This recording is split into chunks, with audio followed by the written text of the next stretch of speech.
오늘 주시는 하나님의 말씀은 우리에게 거룩한 삶을 살아라 라고 말씀하시는 하나님의 그 말씀을 가지고 살아낼 지혜와 하나님의 은혜가 가득하기를 간절히 바라는 마음으로 준비했습니다. 저는 신앙생활을 하면서 가장 큰 고민이 있었습니다. 그것은 제가 신앙생활을 하는 열정에 관한 부분이었습니다. 어릴 적부터 교회에서 배운 것은 항상 예수 그리스도를 통한 구원은 믿음으로 이루어진다. 구원은 예수님을 믿으며 그 믿음으로 말미암아 죄의 사함을 받는다라는 내용이었습니다. 그러나 한편으로는 야고보서 설교를 통해서 행함이 없는 믿음은 곧 죽은 믿음이다라는 설교를 통해서 저의 열정을 시험하는 듯 했습니다. 성도 여러분, 여러분들은 예수를 믿으면 구원을 받는다는 사실을 믿으십니까? 네, 저도 믿습니다. 그렇기 때문에 오늘 본문을 살펴보면서 우리가 예수 그리스도의 공로를 인정하면서도 하나님의 율법이 우리의 구원과 어떤 관계가 있는지를 조금 살펴보고자 합니다.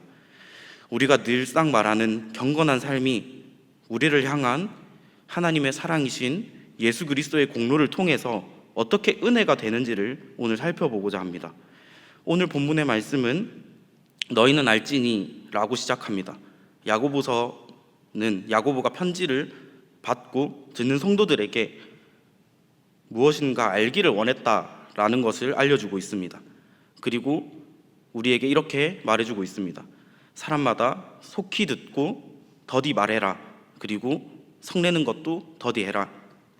야고보는 사랑하는 형제들, 즉 편지를 받고 있는 교회의 성도들에게 무엇인가를 알기 원했고 듣는 것을 속히 하고 말하는 것을 신중하게 하며 성내는 것도 더디하라고 명령하면서 사람이 성내는 것이 하나님의 뜻을 이루지 못한다라고 말하고 있습니다. 그러니까 야고보는 성도들이 알기 원했던 것이 하나님의 의를 이루지 못하는 행동이 무엇인가, 그 행위에 대한 것이었습니다. 그리고 그 답은 성을 내지 않는 것입니다. 여기서 말하는 듣는 것을 속히 하라라는 이 말씀은 속히라는 단어를 빠르게라는 뜻보다 우선적으로 혹은 먼저라는 뜻으로 보는 것이 조금 더 문맥상 이해하기 쉬울 것 같습니다. 즉 듣는 것을 먼저 하라라는 말씀으로 이해하면 오늘 말씀을 이해하는 데 좀 쉬울 것 같습니다. 그러므로 사람마다 먼저 들으라 라고 말하면서 말하기를 후순위에 두는, 말하는 걸 더디하라 혹은 성내는 걸 더디하라 라는 이 말씀이 말하는 것을 후순위에 두라, 또 성내는 것을 후순위에 두라 라고 명령을 하고 있는 것입니다. 우리는 무엇을 먼저 들어야 할까요? 이것은 본문 21절에서 말하고 있는 마음에 심어진 말씀입니다. 21절을 같이 읽어보도록 하겠습니다. 그러므로 모든 더러운 것과 넘치는 악을 내어버리고 너희 영혼을 능히 구원할 바 마음에 심어진 말씀을 온유함으로 받으라. 아멘. 오늘 본문 권면 첫 마디가 너희는 알아라. 그것이 하나님의 의를 이루지 못한다는 것을 이라고 말합니다. 그리고 하나님의 의를 이루지 못한다는 것이 사람에게 성을 내는 것입니다. 하나님의 말씀, 우리를 구원에 이르게 하는 그 말씀은 신속하게 우리가 우선적으로 들어야 할 말씀입니다. 그렇게 우선적으로 하나님의 말씀을 보고 그것을 통해서 생각하고 그 후에 우리가 말할 것을 생각해야 합니다. 그리고 나서 마지막으로 화를 낼 만한 것에 화를 내야 하는 것입니다. 21절은 그러므로 라고 시작합니다. 하나님의 의를 이루는 것에 대해서 우리의 행동을 어떻게 해야 하는지를 말해주고 있습니다. 그것은 하나님의 의는 모든 더러운 것, 넘치는 악을 버리고 영혼을 구원할 각 사람 마음에 심겨진 말씀을 온유함으로 받는 것입니다. 정리를 해보자면 사람이 성을 내는 것은 하나님의 의를 이루지 못합니다. 그렇기 때문에 하나님의 말씀을 가장 우선적으로 들어야 하고 말하기와 성내기를 조심해야 한다는 것입니다. 그렇게 하기 위해서 우리가 들어야 할 말씀은 우리의 영혼을 능히 구원할 바 마음에 심겨진 말씀을 온유함으로 받아야 할 그 말씀입니다. 그리고 그 말씀은 우리에게 모든 더러운 것과 넘치는 악을 내어버리라고 말하고 있습니다.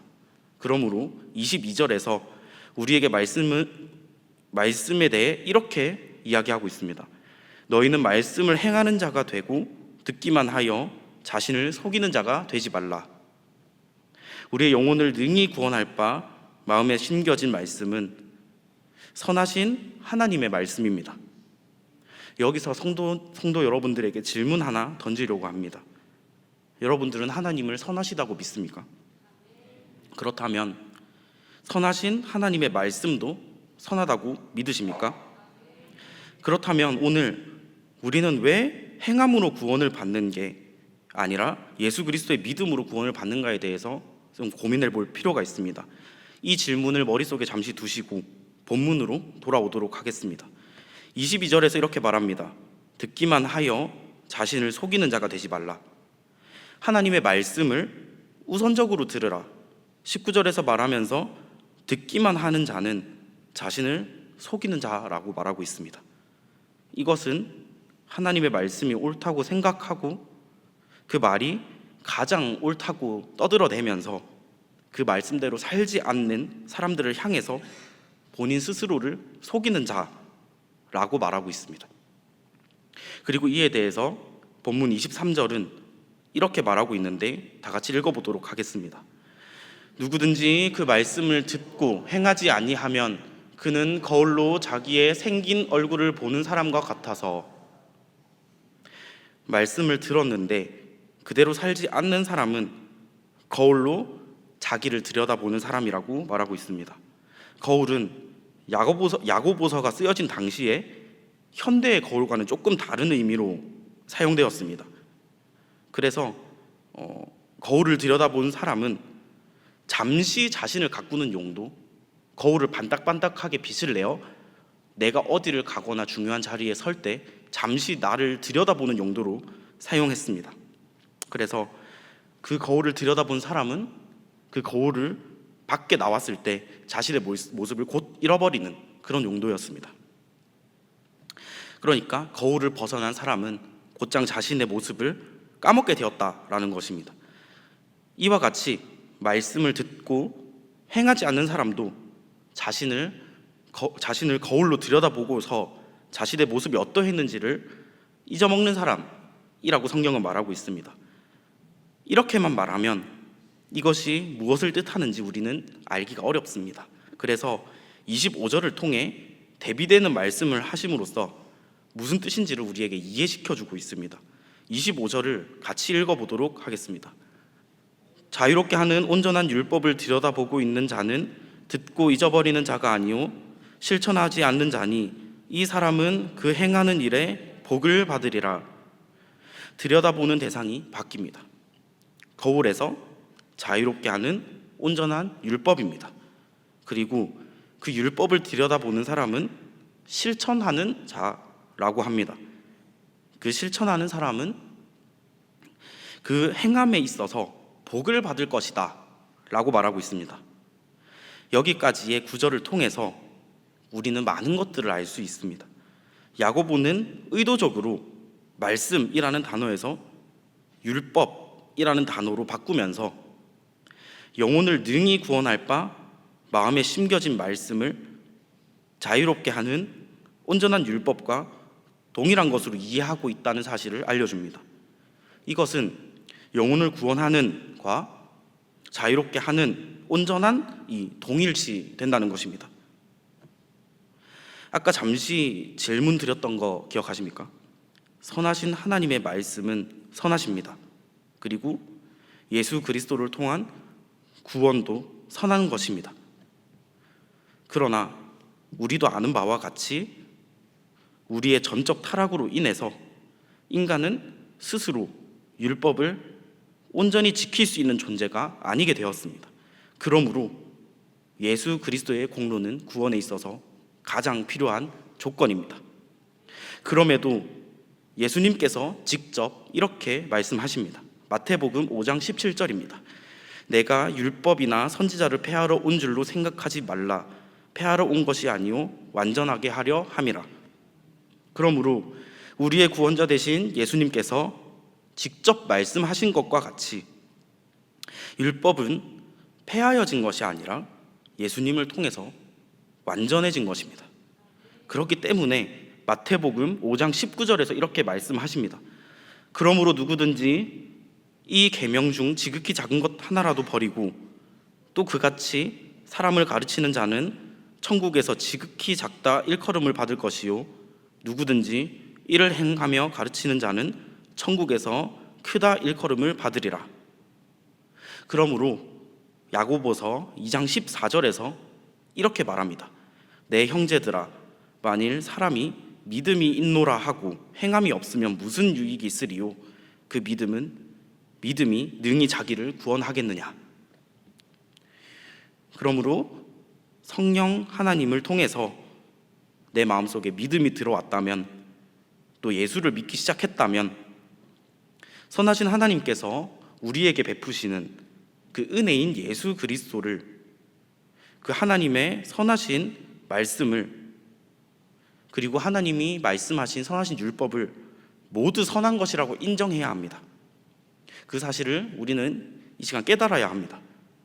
예수를 믿어서 우리가 선하신 하나님의 말씀대로 살아가야 한다는 강한 의지와 절실한 마음이 생긴다면 오늘 본문이 말하고 있는 자유롭게 하시는 온전한 율법을 바라보고 행해야 하는 것입니다.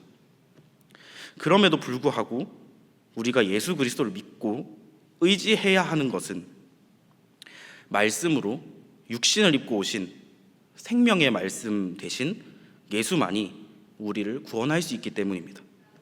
그러므로 우리가 하나님의 율법을 지키고 그리고 그렇게 살려고 하면 할수록 우리의 삶은 도저히 그것을 지킬 나의 능력이 되지 않는다는 것을 깨닫고 그 속에서 우리를 능히 구원하시는 예수 그리스도를 만나는 은혜를 경험하게 됩니다. 잠시 정리하려고 합니다. 우리가 하나님의 말씀을 지키기 위해 발버둥을 치고 그 말씀에 우리를 대입할수록 본성으로 인해서 지킬 수 없는 우리의 모습을 발견하게 되고 우리를 능히 구원하시는 말씀 대신 예수 그리스도를 자꾸 의지하게 됩니다. 그러므로 행함이 없는 믿음은 그 자체로 죽은 것이라고 말할 수 있는 것입니다. 본문으로 다시 돌아와서 본문 1장 25절 하반절에서 이렇게 말씀하고 있습니다. 실천하는 자니 이 사람은 그 행하는 일에 복을 받으리라. 하나님의 말씀을 실천하는 자는 자유롭게 하는 온전한 율법을 거울 대신에 들여다보는 사람이며 그 사람이 율법을 실천하는 그 일에서 복을 받을 것이다 라고 성경은 분명하게 말씀하고 계십니다. 여기서 복을 받는다라는 단어는 마태복음 5장 산상수훈을 통해 예수님이 언급하시는 팔복에 그대로 나옵니다. 무엇 하는 자는 복이 있나니 라는 문구입니다. 그 두 단어는 똑같은 단어를 쓰고 있는데 즉 예수 그리스도를 통해 온전하게 된 율법을 예수 그리스도인 복음을 듣고 행하는 자는 복을 받는 삶을 산다라는 말입니다. 그러면 우리는 그것을 어떻게 실천해야 할까요? 야고보서 1장 26절과 27절을 이렇게 말하고 있습니다. 누구든지 스스로 경건하다 생각하며 자기 혀를 재갈 물리지 아니하고 자기 마음을 속이면 이 사람의 경건은 헛것이라.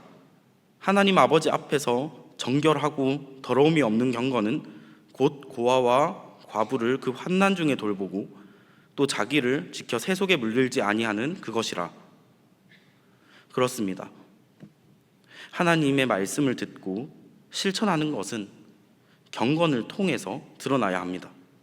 그러나 그것이 오늘 본문 초입에서 나온 것과 같이 말하기와 성내기를 더디하는 것이 경건함의 모습이며 말씀을 실천하여 자기 자신을 속이지 않는 것이 경건함의 모습인 것입니다. 하나님 앞에서 정결하고 더러움이 없는 경건은 우리와 함께하는 약자들과 도움이 필요한 손길들을 돌보면서 나를 지켜 세속에 물들지 않도록 하는 것입니다. 사랑하는 성도 여러분, 우리가 예수님을 믿는 것은 우리가 예수님 없이는 온전한 행동을 할 수 없다는 사실을 알기 때문입니다. 그러나 우리가 예수님을 만나는 것은 우리가 하나님의 말씀대로 살아내고자 발버둥을 치고 거룩하게 살아보고자 치열하게 노력할 때 비로소 우리의 처지를 깨닫게 되고 하나님의 그 말씀 앞에서 유일한 소망 되신 예수 그리스도를 발견한다는 사실입니다. 그리고 예수 그리스도는 우리에게 다시 죄 없다 하심으로 덮어주시며 우리는 그 은혜를 힘입어서 선하신 하나님의 뜻인 율법을 지킬 담력을 다시 얻게 되는 것입니다. 그러므로 예수님께서 완성하신 율법의 복음은 하나님을 사랑하고 이웃을 내 몸과 같이 사랑하라는 그 말씀대로 성경에서 말하는 고아나 과부 같은 우리 옆에 있는 약자들을 돌보면서 내 모습을 살펴 세속에 물들지 않는 거룩하게 구별된 삶을 살아내라는 것입니다. 그것이 우리의 살아있는 믿음이며 믿음에 심어진 말씀을 온유하게 받아들이는 것입니다. 그러므로 우리가 예배와 기도와 찬양을 통해서 경건함을 지켜야 하는 것은 늘 하나님의 말씀을 지킬 참 경건의 능력을 예배를 통해서 얻기 때문이며 그것 또한 하나님의 은혜입니다. 성도 여러분, 오늘 본문 26절과 같이 스스로 경건하다고 생각하십니까? 그렇다면 우리의 혀를 조심하라고 명령하고 있습니다. 하나님의 의를 이루기 위해서는 하나님의 말씀을 가장 먼저 들으며 말하는 것과 성내는 것을 늘 조심해야 합니다. 그렇지 않는 것은 우리의 마음을 속이는 것이며 성경이 말하기를 그런 경건은 헛된 것이라고 분명히 우리에게 말해주고 있습니다. 그러므로 이웃을 돌보며 거룩한 삶을 지키는 것이 하나님 앞에서 정결하고 더러움이 없는 경건이라고 말하고 있습니다. 그러한 경건은 우리가 말씀을 행하고 그 말씀 앞에서 우리의 죄를 깨달을 때 예수 그리스도를 보게 되는 은혜를 경험하게 되고 다시 그 은혜를 힘입어 다시 말씀대로 살게 되는 성화의 과정을 늘 경험하게 하는 것입니다. 결론을 짓도록 하겠습니다. 성도 여러분, 하나님의 말씀을 치열하게 지키고 계십니까? 말씀에 나를 비추어 보면서 전에처럼 성급하게 말을 뱉고 있지는 않습니까? 내가 화난다고 해서 성급하게 화를 내고 있지는 않습니까? 하나님의 말씀대로 나를 지키려고 노력하면 그때야 비로소 우리는 예수 그리스도를 만나게 되고 예수 그리스도의 은혜가 우리의 삶 가운데 더욱 깊어지고 나의 삶이 온전한 하나님을 향한 사랑과 이웃을 향한 사랑으로 가득 넘쳐나게 되는 것입니다. 내가 경건하노라 말하기 전에 하나님의 말씀으로 나를 점검하고 내 삶을 들여다보고 그 말씀대로 살면서 예수 그리스도의 큰 은혜를 다시금 만나시기를 간절히 소망합니다. 그것은 신앙생활을 하는 저와 여러분들이 하나님의 의를 이루는 방법입니다. 우리가 보여야 할 경건은 말이 아니라 하나님의 말씀을 통한 우리의 삶입니다. 그리고 넘어질 때마다 나와서 하나님께 기도하시기 바랍니다. 그럴 때마다 우리의 연약함을 아시는 하나님께서 예수 그리스도께서 우리에게 베푸신 은혜를 늘 보여주시며 우리를 늘 경건하게 다시 세워가실 줄 믿습니다. 그것이 우리에게 주어진 경건이며 그것이 우리에게 주어진 은혜입니다. 우리 서현 성도들이 하나님의 말씀에 비추어 말과 행동에서 거룩한 경건, 이웃을 사랑하는 경건, 자신을 세속에서 거룩하게 구별하는 경건을 늘 이루시면서 그리스도의 은혜를 늘 마음으로 누리는 그런 신앙의 삶을 되기를, 그런 신앙의 삶을 살아낼 수 있기를 주님의 이름으로 간절히 소망합니다. 우리 함께 세 가지 기도 제목을 나누길 소망합니다. 첫 번째, 같이 읽도록 하겠습니다. 하나님의 의를 이루기 위해 하나님의 말씀을 가장 먼저 듣고 우리의 삶을 점검하는 신앙의 삶을 허락하여 주옵소서. 아멘. 둘째, 하나님의 말씀을 듣고 행하는 자가 되어 내 삶에 복이 되는 은혜를 경험하게 하옵소서. 아멘. 세 번째, 이웃을 보살피고 나를 세속에 물들지 않게 늘 점검함으로 경건한 삶을 살아낼 때 예수 그리스도의 은혜를 경험하게 하옵소서. 아멘.